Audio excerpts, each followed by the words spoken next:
സിപിഎമ്മിനെതിരെ രൂക്ഷ വിമർശനവുമായി കൊട്ടാരക്കരയിലെ യുഡിഎഫ് സ്ഥാനാർത്ഥി ഐഷ പോറ്റി.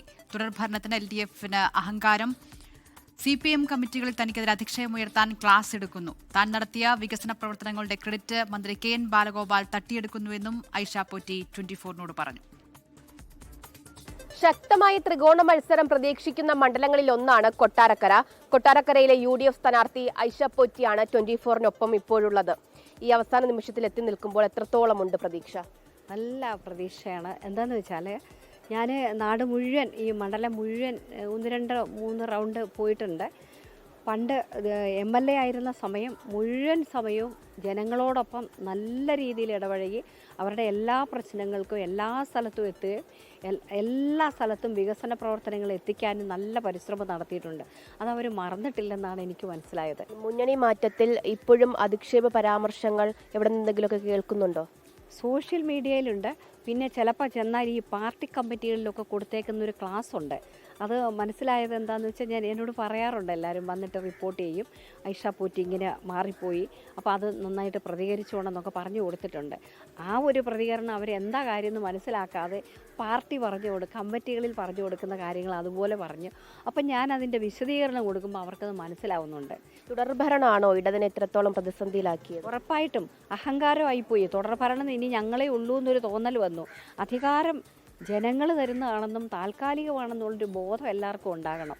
ഞാൻ എപ്പോഴും പറയുന്നത്, എനിക്ക് അധികാരമോഹം ഉണ്ടായിരുന്നെങ്കിൽ എനിക്ക് അധികാരമോഹമാണെന്നാണ് പറഞ്ഞത്. അതിനെയാണ് അപ്പകഷ്ണത്തിന് വേണ്ടി എങ്ങോട്ട് വന്നതെന്ന്. 10 വർഷമായിട്ട് ഭരണത്തിലിരിക്കുന്ന പാർട്ടിയിലോട്ടല്ല വന്നത്.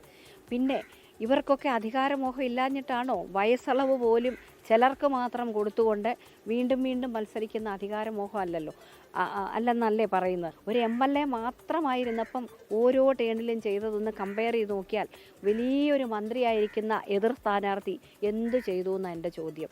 പുലമൺ തോട് നവീകരിക്കുമെന്ന് പറഞ്ഞ് ഒരുപാട് വീഡിയോയൊക്കെ എടുത്ത് മുഖ്യമന്ത്രിയൊക്കെ വന്നു നിന്നു. ഒന്നും നടന്നില്ല. ഈ പ്രഖ്യാപനങ്ങൾ മാത്രമേ ഉള്ളൂ. വലിയ പ്രഖ്യാപനങ്ങളും കുറേ കാത്തിരിപ്പ് കേന്ദ്രങ്ങളും മാത്രമാണ് ഇവിടെ വന്നിട്ടുള്ളത്. അത് ഏതൊക്കെയോ എനിക്ക് തോന്നുന്നു എങ്ങനെയാണോ എന്തോ പെട്ടെന്ന് കമ്പിയൊക്കെ കൊണ്ടുവന്ന് ഇറക്കി അവിടെ അങ്ങ് വെക്കുക.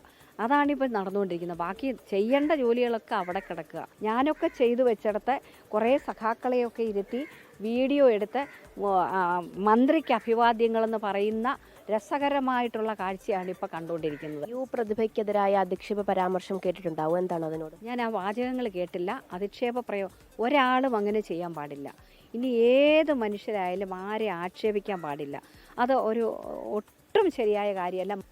എന്തായാലും കൊട്ടാരക്കരയിൽ ഉൾപ്പെടെ മാറ്റം ഉണ്ടാകുമെന്നുള്ള പ്രതീക്ഷയാണ് UDF സ്ഥാനാർത്ഥി ഐഷ പോറ്റി പങ്കുവയ്ക്കുന്നത്. മുൻപുണ്ടായിരുന്ന പ്രസ്ഥാനത്തിൽ നിന്നും ഈ പ്രചാരണ സമയത്തും വലിയ തരത്തിലുള്ള അധിക്ഷേപങ്ങളും ആക്രമണങ്ങളും തനിക്ക് നേരിടേണ്ടതായിട്ട് വരുന്നു എന്നുള്ള കാര്യം കൂടി ഐഷ പോറ്റി പങ്കുവയ്ക്കുകയാണ്. ക്യാമറമാൻ രാജ് കിരണിനൊപ്പം സൂര്യഗായത്രി, 24 കൊല്ലം.